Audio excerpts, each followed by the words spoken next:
The next thing I'm about to say, actually, most things I'm about to say in this review, I mean with all due disrespect, okay?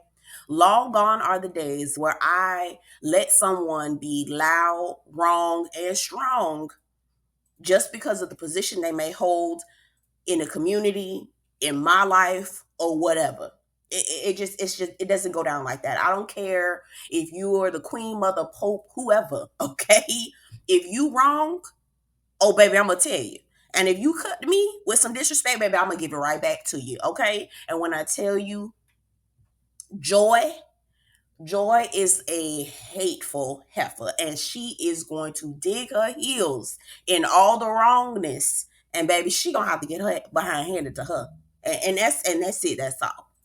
Hey y'all, welcome and welcome back to my channel. My name is Belle. This is the Belle Perspective, and we're here today to talk about the family empire. Houston, this is season 1, episode 8. The final twist, y'all. If you're new to my channel, I talk about reality TV, books, movies, all sorts of things. So definitely get in where you fit in and subscribe to the channel. Y'all, I have goals by the end of the year. I want to get to 10,000 subscribers. So help me out. Like the video, comment, all of those things help me through the algorithm. Okay, help your girl because I really want to get to 10,000 by the end of this year, folks. Anyway, let's get into the review.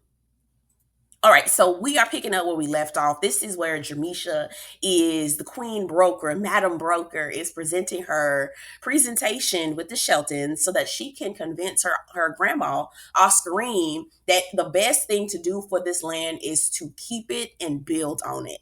And girl, when I tell you this presentation to me in my mind, I knew it was going to go well. I knew she was going to get them to say yes because why would you not? Like, who wouldn't want to say yes to having a legacy? Who wouldn't want to say yes to building your heritage? You know what I mean? So I felt like that was the easy win, but I guess they had to make it dramatic for the cameras or whatever. There was a few points where they tried to make it seem like Oscarine was like, "No, I'm not really listening to what Jamisha got to say. I'm trying to sell." But I think it was really more so Grandma Oscarine had questions about, the build out. Like if we're gonna build, I want to build all 28 homes. I'm not trying to just do over 5 years. And the Sheltons explain why, so that they could have they could have liquid asset as they build over time. So it was basically paying for itself. Thought that was a brilliant idea. I love it. Congratulations, Madam Broker. You can also see who the favorites are. Aunt Nikki. That's Jermeshia's is Aunt Nikki's favorite, and Oscarine is and Nicole is Oscarine's favorite. You can see the favorites in the family. But shout out to Jermeshia. We better get a season 2 because I really want to see how this goes. I really do. Super excited to see this. We moving on to Nicole and Larry. So Larry Daddy and Larry are playing pool at the house, and Nicole comes in and you can see Larry like get off the phone. I'm like, okay now, because they make mention of, we had trouble in our marriage. I'm like, oh Lord, Carlos King done sniffed out some dirt, child. I'm pretty sure we're gonna see where that goes in season 2, season 3, okay? Probably season 2, because Carlos King, baby, when he get hold of the mess, when he get hold of that mess, baby, he don't never want to let it go. And he be wanting to talk about it quick, fast, and in a hurry, okay? Now we talk about the adoption conversation. Now, Leighton is 7 years old. And when I tell you I don't want no children, Leighton is the reason why I don't want kids. Okay. She is, baby. Leighton is a beautiful girl. But when I tell you, beautiful girl, smart girl, when I tell you she got a mouth on her, got an attitude, hit Nicole, I said, oh, no, ma'am. This why I don't want kids. I'm good. No, ma'am. Thank you. I'm good on that. So Nicole really, really wants to adopt a child. And Larry was like, well, we got to make sure Lady like, and oh my God, her nickname is Lady. Like, that's the perfect name for her. She really do carry herself like, like one of them bougie ladies. I'm not even gonna hold you. So anyway, now Larry was like, we're not gonna, if Leighton is not okay with it, I don't want to adopt anybody because we can't send that child back. And Nicole was like, we're not going to make decisions based off a 7-year-old. This is my life. It's our job to show her that this is a good idea and make her comfortable with it. We're not gonna make decisions based off of her. And I see both sides to it. I understand what Larry is saying, Okay, I understand Larry is saying, but I also understand what Nicole is saying. Like, this is my life. I want to adopt a child. I want to bring up another child. Okay, and I'm not about to make my decisions based off some 7-year old little girl who don't really understand the world. Right? It makes sense. So I hope that Larry and Nicole can both come on board because that will help influence Leighton. Okay. Baby, the daddy was like, "Ooh, child, don't bring no child up in here, baby. That Leighton gonna eat that child up. That's like putting a pit bull in a ring with a chihuahua. It's gonna get ate up." I said, "Oh God," but again, that's the reason why I don't want no children. Cause girl, Leighton, girl, no ma'am, no ma'am. All right, now we get to Monay and Joy, and it was kind of a flip flop conversation between Monay and Joy, and Keisha, Caramel, and Aunt Jackie. Okay, so I'll quickly talk about Monet and Joy, and then I'll flip back and forth between Keisha and Aunt Jackie as well. So Joy comes over to, and Joy is Monet mama, and I'm purposely not calling her Miss Joy because I mean it with all due disrespect. Okay, I really do. Joy comes in and she's at Monet house, and typical mom. Now I ain't gonna hold you. Joy was right about this one. Monet sends her daughter to the bedroom with her food. She was like, "Go ahead and eat this in your bedroom." And Joy was like, "In her bedroom? Oh, okay."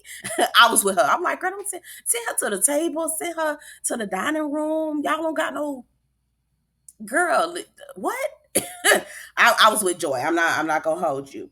So we bring up the whole Quita versus Monet situation, and Monet was like, Quita's still mad at me because she felt like I was disrespecting her mama, and you were talking about, oh, the reason why Jackie was getting all upset and emotional is because she knew she was guilty. Guilty of what?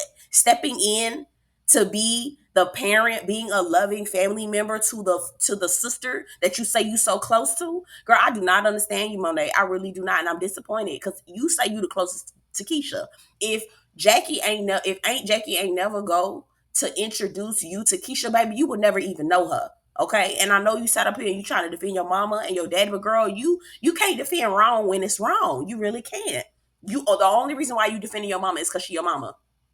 Any other time, if this lady was not your mom, you would be telling her she's dead wrong. And that's what I need us to start doing. I'm tired of us sitting up here letting people be dead wrong, okay? And we're not correcting them. We're not saying they wrong. We're not saying nothing to them because they hold some sort of position in our lives. Girl, that is the most dangerous thing to do. Such a dangerous thing to do.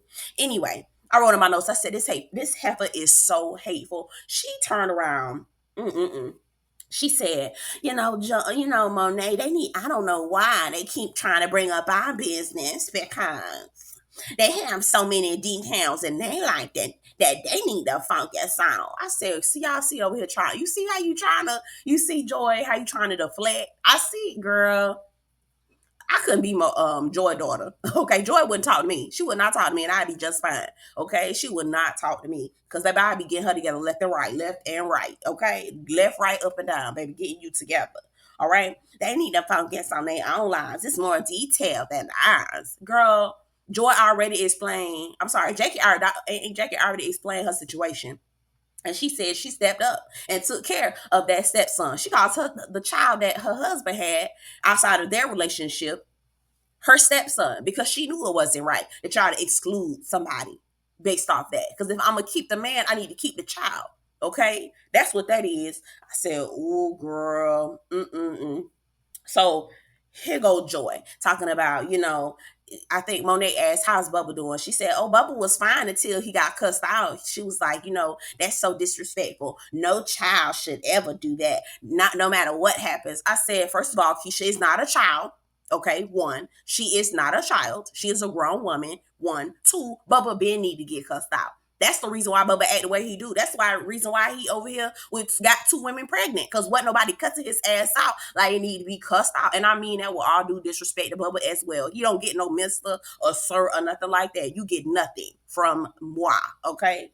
Period. Point blank. Both of y'all raggedy as hell. And the reason why here's the thing. If y'all were apologetic now, because y'all knew what y'all did when y'all was young, I would be fine. Right? Y'all apologetic. Y'all not trying to keep it going. You knew it was wrong, and now you're trying to pick up the pieces. But no, you two y'all two is still sitting up here thinking that what y'all did was right. No, ma'am. I will not. I will not applaud. I will not go along, and I absolutely will disrespect this terrible ass decision. And that's just on P. That's just on P. Okay, so Joy again, I just was so disappointed with how Keisha responded. I looked at her differently. First of all, you ain't never liked Keisha. You never liked Keisha. So looking at her differently, no. You're just using this as an excuse to continue to keep your distance from her. Like it's one of those type of people who it's like how, ooh, I don't want to take it there, but I don't want to take it there. But you know how some people who may have racist tendencies, right? They poking at you, they doing little inadvertent things, right? And then you respond back to them, and then they like, oh, see, I knew something. I knew you were like that. Oh, I knew you were. Girl, I want to go there. I was gonna give an example, but I'm not gonna go there because I want to make this video about family empire. But you know what I mean, right? You're doing things around them, and then when they respond to you for what you're doing around them, not directly, indirectly, and then when they respond to your indirect foolishness, then you like, oh, I knew you were. Oh, I just looked at you. I don't see, girl. You never saw for Keisha, okay? And you admit it later. All right, let's keep going. So she says, out her own hateful ass mouth, Keisha's mom decided to have a baby with a man who was in a relationship. That's what happened. Cause me and Bubba we was living together and we was pregnant. I was pregnant. So what exactly did you expect? No. No. Bubba decided to go put his thing in somebody else and get her pregnant. That's what happened. He cheated on you, lied to you, left you, okay? And then she goes, oh, well, he chose to marry me. Girl, come get your clown. Girl, Circus, Barnum and Bailey, come get your clown. Because, girl, why do you feel like you're proud of that? Somebody said it in the comments. I think it was LT. Shout out to LT Productions. I believe he said that the only reason why Joy is the way that she is because she wanted to marry into the Brady name. She knew the Brady name was going to bring all the accolades and all the, the fame, the fortune, etc., etc. So that's the reason why she's proud to be tied to a Brady. And that's what it's giving. He chose to marry me. Girl, that fool who cheat on you and have a baby with somebody else, and girl, I'll be good and goddamn to think he still ain't cheating on your ass, girl. He's still cheating. Because, girl, you basically told him it's okay to treat you any kind of way. Okay? So that she go again deflecting, all right? Saying that Keisha mom decided to have a baby. Mama, you decided to stay with a nigga who cheated on you. Okay? Anyway, so we see Keisha talking with Aunt Joy and Caramel. Congratulations to Keisha. She done moved in to the house with Caramel. Now, I'm going to stand by this. Caramel, girl. Good luck, girl. You done moved in with her and she ain't married you. Now you okay? All right now. Okay. Okay now. We know Bubba ain't shit, but Keisha got a little bit of tendency. She got a little Bubba tendency. You might wanna good luck, girl. All right. Anyway. So Aunt Joy comes over, brings flowers, being the not Aunt Joy, the Aunt Jackie comes over, bringing flowers, being the wonderful light that she is, congratulating them on the home. And they sit down, they talking. Keisha basically asked her about her mom. Her mom's name was Zena. She was like, so what was the conversation from 0 to 7? Like, how did you know that you was gonna come out? Like, how did you get connected to try to connect me with the Braden family? And she was like, yeah, no. Well, as soon as I found out about you, your mom was absolutely down to connect y'all. And so I just grabbed you up, and Cameron asked a very poignant question. She was like, did you do it because you knew Bubba wasn't going to? And Aunt Jackie responded accordingly, protecting her raggedy, trifling, tight-ass brother. It was just, we wanted to meet you. We just wanted to meet you, right? It's kind of like, I'm not gonna say, yeah, I thought he wasn't gonna do it, but I'm gonna just make it about me in this situation. Good save, ain't Jackie. Good save. That's a good person right there. Minus raggedy ass Joy on the other side. Okay, so Keisha. I'm saying Monay was still talking to her mom, Joy, and she's saying in the confessional that she feels bad for her mother. She couldn't imagine living, the life that her mom chose to live. Ma'am, you chose that. Girl, please. You could have got up and left, but no, you wanted to be a Braden. Okay. Anyway, so she was like, and Keisha was around all the time and reminded her mother of the hurt. So if Keisha reminded Joy of the hurt, Bubba didn't.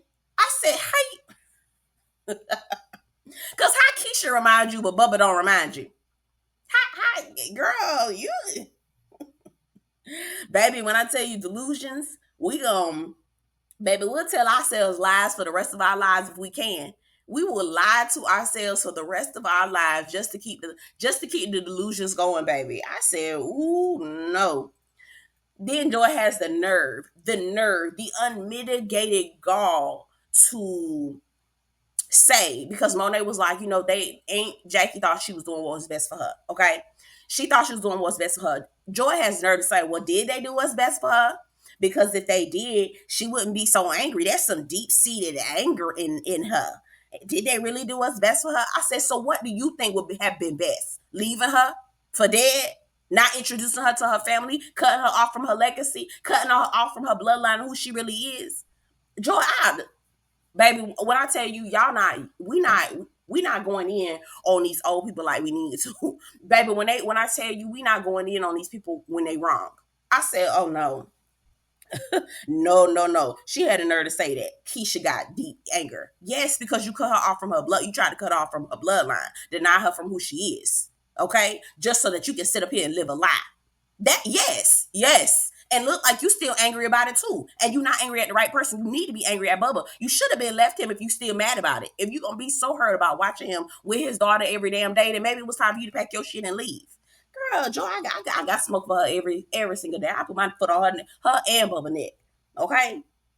Anyway, she says that Aunt Jackie, the sisters had called Joy and was like, we'll stop picking Keisha up, because obviously Joy didn't like it and was making a big fuss about it, right? She didn't want to admit it at the table. I never had no problem with you. Bitch, yes, you did. You didn't like her. You didn't want her nowhere around. You wanted to keep up your lie. You wanted to make sure she didn't know who she was, so she wouldn't come around, so you wouldn't have to see that you was the plum fool that you are, because you still with Bubba, the nigga who cheated on your ass and probably still cheating on your ass. But anyway, probably maybe not now, because his teeth falling out his damn mouth. But girl, that's your prize, girl. Good luck with him. Anyway, so y'all both match made in heaven. Hell, okay? Anyway, she says, the sisters called me and said they was going to stop bringing Keisha around. And then they said, but they're not going to stop giving her Christmas gifts. She was like, well, that's fine. Y'all do what y'all want to do with y'all money. Girl,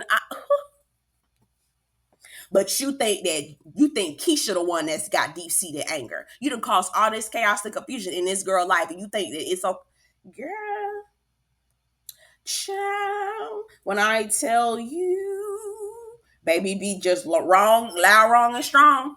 And we just sit there. Monay just let us sit there, try to like tiptoe around her. I said, no, girl, break it in, girl. Don't handle her lightly, girl. Break that, crack that egg, girl, because we don't have time. She is a mess. Okay, so later on, the rest of the episode is kind of like just not filler, but just updates about life and business. Okay, so we see that Nicole was able to get the client for the $4 million listing. Shout out Braden Real Estate, breaking into the luxury real estate industry. And so because of this, now they are going to be hosting basically a luxury real estate launch inside that home. They're getting it staged. It's going to be a lot of money. Jermeshia and JaQuita have a quick conversation about, launching into the luxury space, and JaQuita wants to move into a new home. She found a home, but she's not ready to make the move yet, because she wants to make sure that Chris is going to be solid in his career, in his work here at Braden. Because she says, when real estate is slow, she's, clocking in as a pharmacist to make up hours. So she just wants to make sure that money is flowing. She's not trying to take on too many things. That makes sense. Okay. So they host the event. Everybody looks good. Everybody gets there. It's still tension between everyone. And JaQuita and Monay have an opportunity to talk to each other. It really wasn't a productive conversation. It was like, you gonna defend your mama, I'm gonna defend my mama, let that be that. That's basically what it is. I don't feel like there was any real true resolve. It was still very much tension filled in the conversation. But I think it still stems from a lot of the hurt and the pain that they all experienced with Bubba and his lies and his wandering peen. Okay. What else is going on? Oh, Nicole and Chris have a conversation. Ultimately, Chris is not happy with working at Braden Realty. He wants to tell stories. He wants to do something that's important to him. And I respect that. I really do. So he's growing apathetic, and Nicole is wanting to try to. I see Nicole. I'm very much like Nicole, wanting to make sure everything is okay, making sure everybody's all right. You know, do you need a hug? He kept saying, Nicole trying to hug me all the time. I think it's inappropriate. I don't think Nicole was trying to be nasty or nothing like that. I think she's just like, I want to reassure you that I think that I like you and that you're good here. You know, that kind of thing. But you know, you have to realize sometimes people aren't, everybody isn't always open to that. But I can see how Chris is annoyed with Jermeshia and Nicole because they're trying to tell him what to do with his job. Like they were like, oh, maybe you should get shots over here and da da da da. He was like, okay. And here's where I feel like Jermeshia and Nicole need to back the hell up. Leave this man alone. You know he knows what he's doing. Let him just do his job. Maybe if you didn't micromanage him all the time, you know what I'm saying? Anyway, I maybe if you backed up and didn't micromanage him and let him be the social media manager that y'all call him, maybe he wouldn't be so apathetic. It's kind of hard to care about something when people are constantly telling you what to do. It's like, well, I don't need to be creative. I'm just sitting here and let you just tell me what you want me to do. It's kind of hard. It's very disempowering. So anyway, they just need to back the hell up. Like for real, for real. Anyway, what else is going on? Oh, Bubba and Joy get to the little party or whatever. Girl, raggedy, tied, and trifling. Ugh. Raggedy, tied, and trifling, girl. Anyway, I think that's all. I hope to God we get a season 2 because this show is very, very, very good. Probably one of the better shows that Carlos King has created. Y'all know Love and Marriage Detroit is coming back. Girl, anyway, I'll watch it. I'll probably review it. Anyway, y'all get in the comments. Let me know what you think about the episode. Don't forget to like this video, y'all. Get in the comment section. Subscribe to the channel. I want to get to 10K by the end of the year. That is the road. That is the goal. We're on the road, and I never ask y'all for any of those types of things. I hate doing that, but I really want to get there. So help me out. Don't forget, I also have my merch store, thebellperspectivetvmerch.com. The link is going to be in the description box. And yeah, I'll see y'all in the next one. Take care. Often, but it's recruiting.